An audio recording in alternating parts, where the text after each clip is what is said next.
ফ্রিল্যান্সিংটা কি আসলে? বেসিক্যালি এটার ডেফিনিশনটা কি?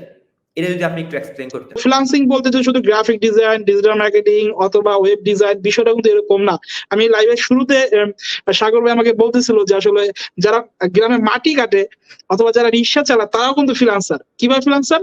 তাদের যখন ইচ্ছা হয়, তারা যদি ফ্রি টাইম বলেন, তাদের কন্ডিশন বলেন, যখন তারা ইচ্ছা হয় তখন তারা কাজ করে। তো তারা যদি ভালো না লাগে সেক্ষেত্রে কাজ করবে না। তো বিষয়টা এরকম যে আপনার কাছে সার্ভিস আছে, যে সার্ভিসটা আপনার সময় মতো ক্লায়েন্টের একটা কন্ডিশনের ভিতর দিয়ে আর নির্দিষ্ট সময়ের ভিতরে আপনাকে ডেলিভারি করতে হবে, এটাই ফ্রিল্যান্সিং। তো ফ্রিল্যান্সিং বলতে যে শুধুমাত্র গ্রাফিক ডিজাইন বা ডিজিটাল মার্কেটিং, ওয়েব ডিজাইন, বিষয় এরকম না। অনলাইনে আমরা যখন সার্ভিস গুলো দেই কোনো দেশে বা দেশের ভিতর বা দেশের বাইরে বা কোনো ক্লায়েন্টকে অথবা আদার্স কান্ট্রিতে, তখন আমরা দেখা যায় আমাদের সময় মতো করে বা ক্লায়েন্টের একটা সময় ধরে দেয়, ওই সময়ের ভিতর নির্দিষ্ট একটা পেমেন্টের মাধ্যমে একটা সার্ভিস সেল করি, দেন আমরা তাদের কাছে পেমেন্ট দিই। এই যে আমাদের সময় মতো বা ক্লায়েন্ট একটা সময় বেঁধে দেয়, ফ্রিল্যান্সিং অনেকে মনে করে একটা মুক্ত পেশা, যদিও মুক্ত পেশা বাট আসলে মুক্ত না। কেন মুক্ত না? কারণ আপনাকে একটা টাইম মেনটেন করতে হবে, যে সার্ভিসটা সার্ভিসের কোয়ালিটি মেনটেন করতে হবে, তারপর আপনার সে পেমেন্ট করবে। ঠিক আছে? আমরা যারা ফ্রিল্যান্সিং করি তাদের কিন্তু বস থাকে অনেক, বাট আপনি যদি জব, তখন দেখা জবে হয়তো আমাদের একজন বা দুইজন ম্যানেজার বা জব, তাদের কাছে জবাবদিহি করতে হয় আপনাকে।